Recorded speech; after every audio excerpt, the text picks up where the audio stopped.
Meus amigos, hoje é 30 de novembro, sexta-feira, estamos encerrando a semana aqui às margens do Lago Paranoá.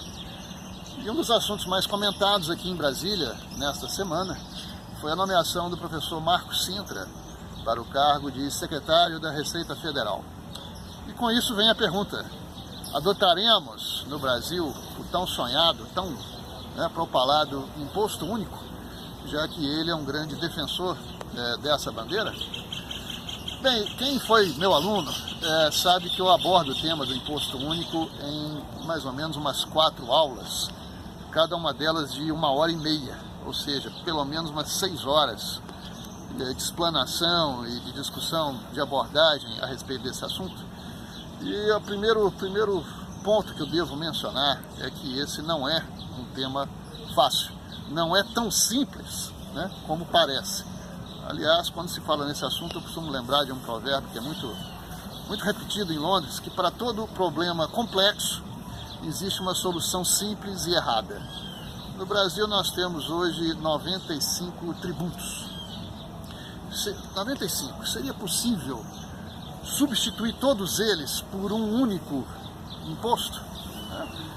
Certamente muitos já disseram: olha, isso seria muito mais simples, isso seria muito mais fácil. E esse discurso da simplicidade é um discurso muito sedutor. É mais simples, é mais simples, é mais simples. Mas eu quero, não vou aqui gastar 6 horas, isso seria inviável num vídeo como esse, feito para um canal, mas eu vou aqui tentar sintetizar as dificuldades, pelo menos as jurídicas, que existem para a implantação de uma proposta como essa. A proposta do professor Marcos Cintra seria a criação de uma espécie de uma grande CPMF, com uma alíquota por volta de 3%, acho que 2,8%. E essa grande CPMF, o potencial arrecadatório que ela teria, seria suficiente para substituir não todos os tributos brasileiros, mas uma boa parte dos impostos, com uma despesa operacional, com uma despesa administrativa bem mais baixa. Então, por isso, ele seria mais eficiente, um instrumento arrecadatório de maior eficiência. É evidente que um economista, ainda mais um economista da envergadura do professor Marcos Cintra, que tem uma longa formação universitária em Harvard, também um grande trabalho desenvolvido na FGV, tem que se preocupar com eficiência, tem que se preocupar com eficácia. Mas vamos lá, vamos colocar aqui alguns pontos que precisam ser discutidos numa possível implantação de uma proposta como essa. O primeiro deles é mencionar que o sonhado imposto único, ao contrário do que tanto se propala, ele não foi jamais adotado em país nenhum do mundo, nenhum. Não se conhece nenhum país que tenha adotado o imposto único. Quais seriam então essas dificuldades para o Brasil? Primeira delas, a existência de uma federação. Conforme o artigo 1º e o artigo 18 de nossa Constituição da República, nós somos uma federação, ou seja, é uma composição de 3 pessoas políticas, União, Estados, municípios, mais o Distrito Federal, todos eles autônomos, sem nenhuma hierarquia, em relação aos outros, devendo obediência apenas à Constituição da República, e todos eles com a sua autonomia financeira que decorre da sua própria competência tributária. Nós temos os impostos de competência privativa da União, no artigo 153 da Constituição, os impostos de competência privativa dos estados, no artigo 155, e os da competência privativa dos municípios, no artigo 156 da Constituição. Se é para adotar um imposto único, qual dessas pessoas políticas seria a competente para instituição e cobrança desse imposto único? Seria a União?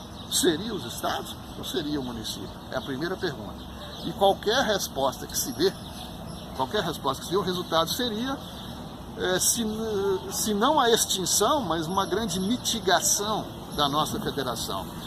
Em minha opinião, nós já temos no Brasil uma federação bastante enfraquecida, quase que de fachada. A nossa vocação para o Estado unitário é muito grande.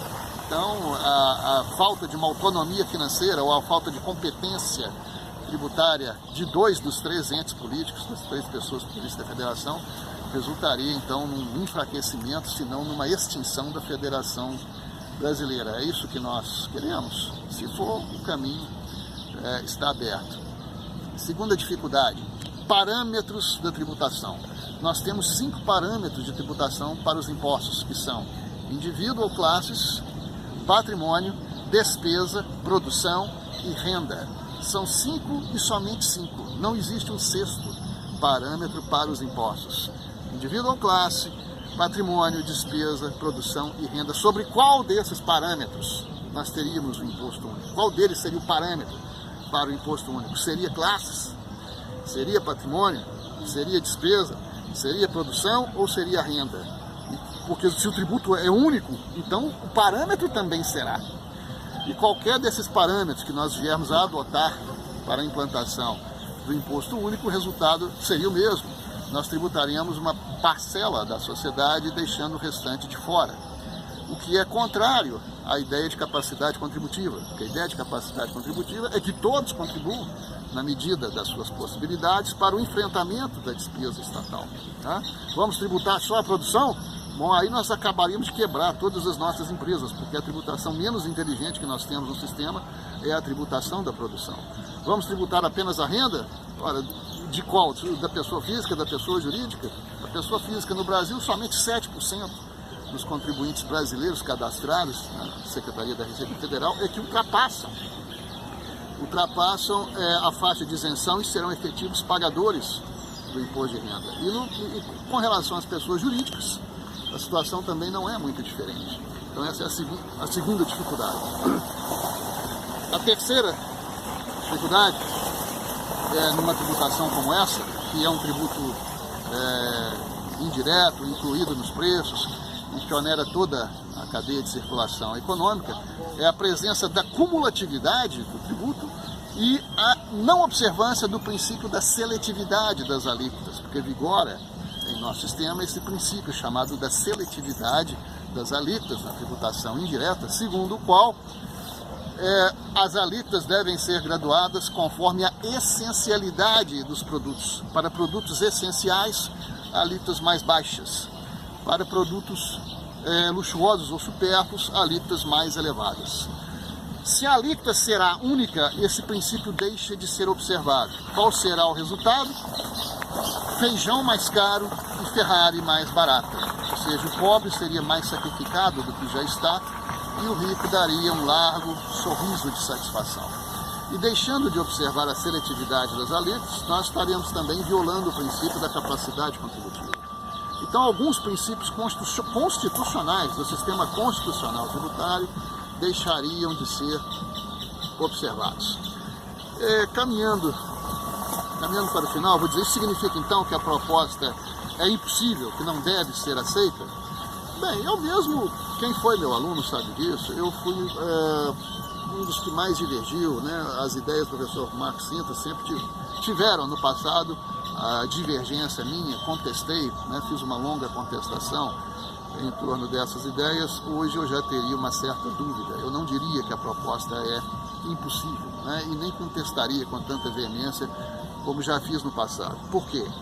Porque hoje nós temos no Brasil um sistema tributário absolutamente desgraçado e regressivo. Nós temos uma intensa regressividade no sistema tributário brasileiro, de tal forma que os pobres estão muito onerados. Quem ganha hoje um salário de R$1.000 no Brasil está suportando uma carga tributária de 49%. 49% de tributação, quase que só indireta, né? Então a tributação absorve praticamente a metade da renda desse indivíduo. As famílias brasileiras que ganham até 2 salários mínimos estão suportando uma carga de 58%, né? E quando esse rendimento sobe para 30 salários mínimos, a carga cai para 26. Então um cidadão pobre ganhando R$1.000 por mês e o Estado absorve quase a metade disso, aí eu vou fazer aquela pergunta, será que existe alguma coisa que possa ser pior do que isso? Essa CPMF de 3%, ainda que ela incida cumulativamente em todos os elos da cadeia de circulação econômica, 3 mais 3 mais 3 no fabricante, no atacadista, no distribuidor, no varejista, ela não vai chegar ao consumidor final a 3. Ela vai chegar a 3 mais 3 mais 3, tantos quantos forem os elos da cadeia de circulação econômica. Mas será que mesmo assim isso ainda seria pior do que a carga de 49% que esse indivíduo já suporta? Me lembra aquela frase que consagrou, né, Tiririca: pior do que está, não fica. Então eu hoje já tenho essa sensação de que a proposta do professor Marcos Cintra não pode ser algo pior do que aquilo que já existe no Brasil. Pior do que está, não fica. Quem quiser uma explicação mais detalhada, um desdobramento maior sobre o assunto, né, minhas aulas estão à disposição. Pode entrar em contato conosco no Centro de Atualização em Direito, portalcad.com.br. É sempre um prazer, é sempre uma grande satisfação trocar ideias com vocês. Muito obrigado pela atenção.